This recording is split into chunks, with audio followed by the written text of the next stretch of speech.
नमस्कार दोस्तों, आज मैं बात कर रही हूँ भारतीय राजनीति के एक ऐसे कद्दावर नेता के बारे में जिसने लंबे समय तक राज्यों की राजनीति और साथ ही साथ केंद्र की राजनीति को अपने हिसाब से प्रभावित किया। एक ऐसा शख्स जो किसी भी निर्वाचित पद पर ना होते हुए भी प्रधानमंत्री की शक्तियों का बखूबी प्रयोग करता था। और दोस्तों, आपातकाल में तो इस व्यक्तित्व का एक अलग ही तानाशाह रूप हम सबके सामने आया। बिल्कुल दोस्तों, आप सही सोच रहे हैं। आज हम बात कर रहे हैं संजय गांधी के बारे में। आयरन लेडी इंदिरा गांधी के पुत्र, राजीव गांधी के छोटे भाई, मेनका गांधी के पति और भारत के पहले प्रधानमंत्री पंडित जवाहरलाल नेहरू के नाती संजय गांधी। दोस्तों, संजय गांधी बोलने में मुंहफट, बेबाक, स्पष्टवादी और समय के पाबंद। राजनीतिक सोच समझ और दूरदर्शिता तो संजय को परिवार से विरासत में मिली। मैन ऑफ एक्शन कहे जाते थे संजय। जो कह दिया वही करना है। कथनी और करनी में कोई फर्क नहीं था। आदेश देने के बाद सिर्फ और सिर्फ एक दिन का समय उसे एग्जीक्यूट करने के लिए। संजय की फितरत में ही नहीं था ना सुनना।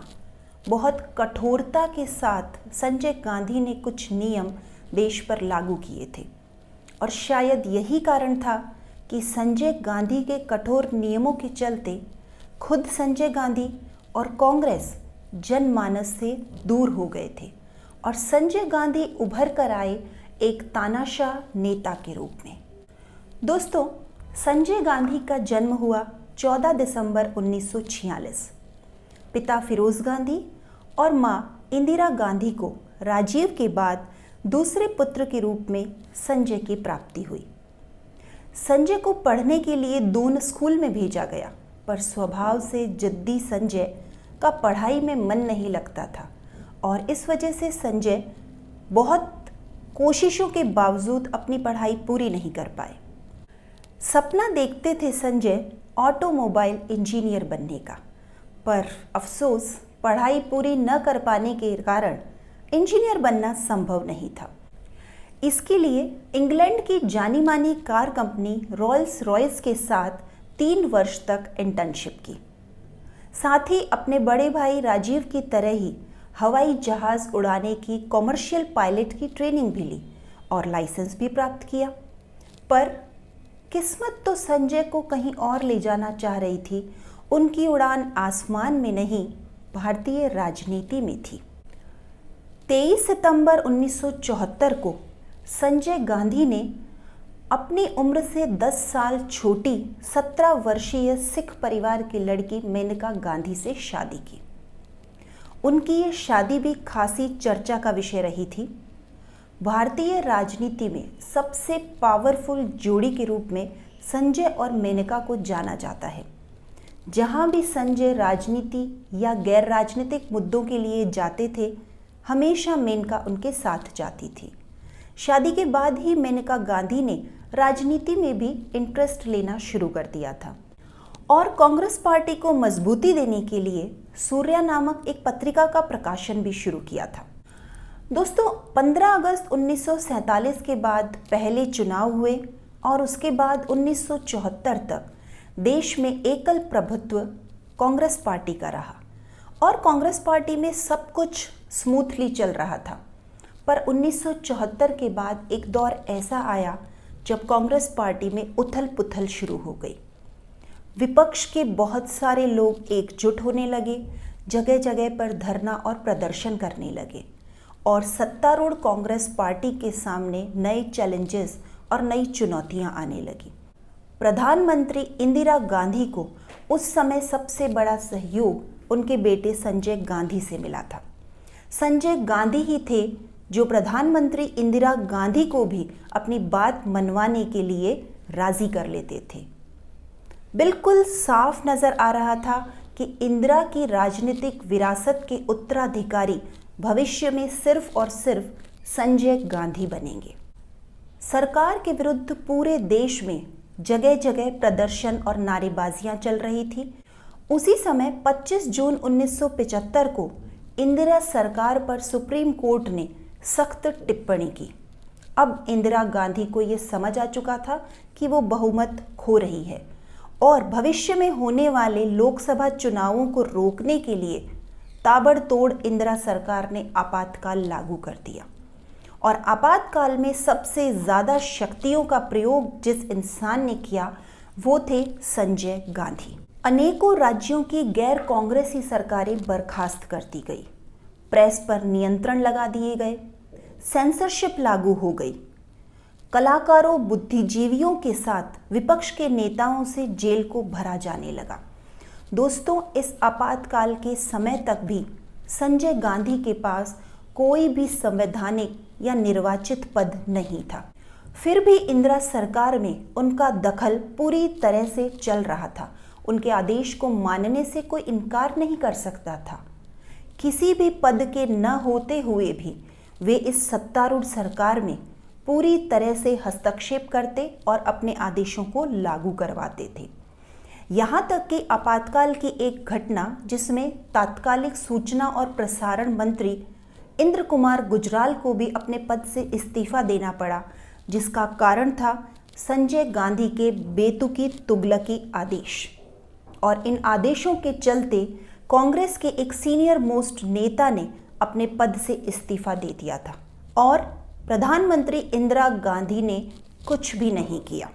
इस दौरान संजय गांधी ने सरकार के 20 सूत्री कार्यक्रम के साथ साथ अपने 5 सूत्री कार्यक्रम को भी लागू कर दिया, जिसमें परिवार नियोजन, शिक्षा, वृक्षारोपण, जातिवाद के बंधन को समाप्त करना और दहेज प्रथा का खात्मा शामिल था। दोस्तों, आपातकाल के दौरान परिवार नियोजन के नाम पर जबरन लगभग 4 लाख लोगों की नसबंदी की गई थी। यूथ कांग्रेस के नेता पुलिस के लोगों के साथ मिलकर लोगों की जबरदस्ती नसबंदी करवा रहे थे और इस तरह जबरन परिवार नियोजन कार्यक्रम जनता पर थोपा जा रहा था। जनता की तरफ से इस तरह के कार्यक्रमों का पुरजोर विरोध किया जा रहा था और कांग्रेस विरोधी माहौल बनना शुरू हो गया था। 1977 में फाइनली आपातकाल समाप्ति की घोषणा हुई। अब तक पूरे देश में कांग्रेस विरोधी माहौल बना हुआ था। 1977 में चुनाव करवाए गए। इन चुनावों में पहली बार संजय गांधी अमेठी के टिकट से चुनाव लड़े।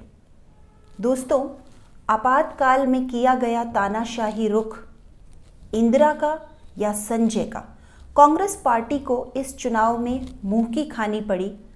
इंदिरा और संजय हजारों वोटों से अपने अपने निर्वाचन क्षेत्र में हार गए।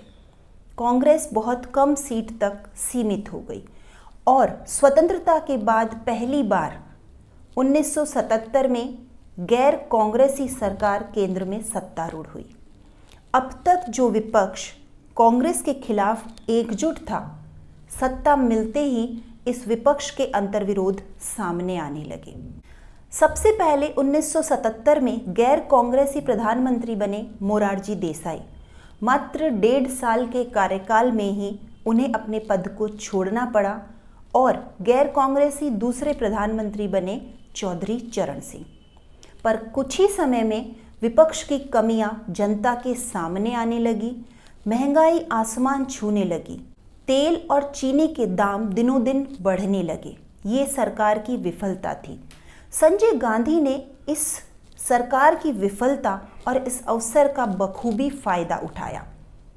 जनता को समझाया गया कि अगर गरीबी हटानी है तो इंदिरा को लाना ही होगा।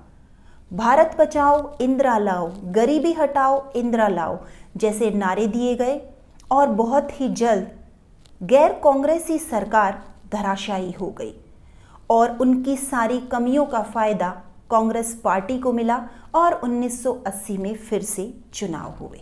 इस बार 1980 के चुनाव में इंदिरा और संजय दोनों ही अपने निर्वाचन क्षेत्र से भारी बहुमत से जीते।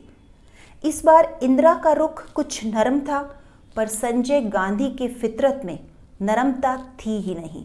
उनका रुख और ज़्यादा उग्र नज़र आ रहा था। दोस्तों, संजय गांधी के साथ आपातकाल की घटनाओं के अलावा कुछ और विवाद भी खासे चर्चा के विषय रहे हैं। वास्तव में संजय गांधी की पूरी जीवनी पर प्रकाश डालें तो उनकी पढ़ाई, उनकी शादी, उनका करियर और राजनीति में दखल अंदाजी हमेशा से ही चर्चा का विषय रहे हैं। बात करते हैं 1971 के विवाद की, जो है मारुति जनता कार का विवाद। संजय गांधी क्योंकि बचपन से ही ऑटोमोबाइल में खासा इंटरेस्ट रखते थे, उन्होंने कैबिनेट के सामने जनता कार बनाने का प्रस्ताव रखा। एक ऐसी कार जो पीपल्स कार होगी, जिसे मध्यम वर्ग अफोर्ड कर सकता है। संजय गांधी का प्रपोजल था, कैबिनेट ने हाथों हाथ स्वीकार कर लिया और सरकार ने मारुति प्राइवेट लिमिटेड्स नाम की कंपनी गठित कर दी। विवाद की शुरुआत दोस्तों यहाँ से हुई जब इस नई गठित कंपनी का प्रबंध निर्देशक अनुभवहीन संजय गांधी को बनाया गया।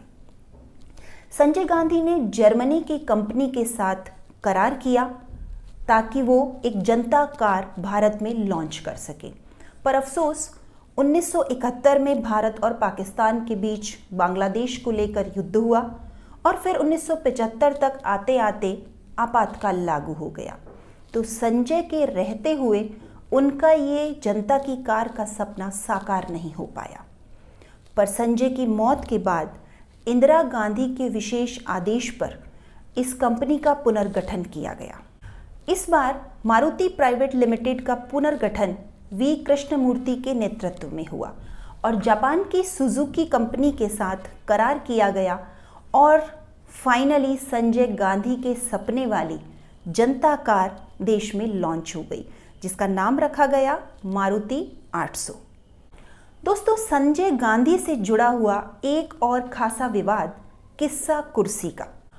अप्रैल 1975 में अमृत नाहटा ने एक फिल्म बनाई जिसमें राजनीतिक व्यंग शामिल थे, नाम किस्सा कुर्सी का, जिसमें बाकायदा संजय और इंदिरा और खासकर इस जनता कार के मुद्दे पर व्यंग शामिल किए गए थे।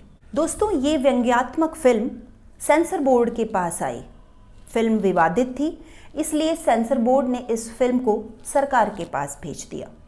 दोस्तों, 51 आपत्तियों के साथ निर्माता और निर्देशक को कारण बताओ नोटिस जारी किया गया। निर्माता निर्देशक अमृत नाहटा ने कारण बताया कि यह फिल्म काल्पनिक है और इसका किसी भी पात्र और किसी भी घटना से कोई लेना देना नहीं है। निर्माता निर्देशक अमृत नाहटा ने कारण बताया कि इस फिल्म के सभी पात्र काल्पनिक है और इन घटनाओं का किसी भी वास्तविक घटना या किसी राजनीतिक पार्टी से कोई लेना देना नहीं है। दोस्तों, तभी 1975 में आपातकाल लग गया था और इस आपातकाल की आड़ में सेंसर बोर्ड से किस्सा कुर्सी का के ओरिजिनल प्रिंट्स गायब कर दिए गए, सारे दस्तावेज गायब कर दिए गए और गुड़गांव स्थित मारुति प्राइवेट लिमिटेड के ऑफिस में ले जाकर इन्हें जला दिया गया। जब 1977 में गैर कांग्रेसी सरकार आई तो इस सरकार ने बाकायदा इस विवाद की जांच करवाई, जिस विवाद की जांच में संजय गांधी और तात्कालिक सूचना और प्रसारण मंत्री विद्याचरण शुक्ल दोषी पाए गए।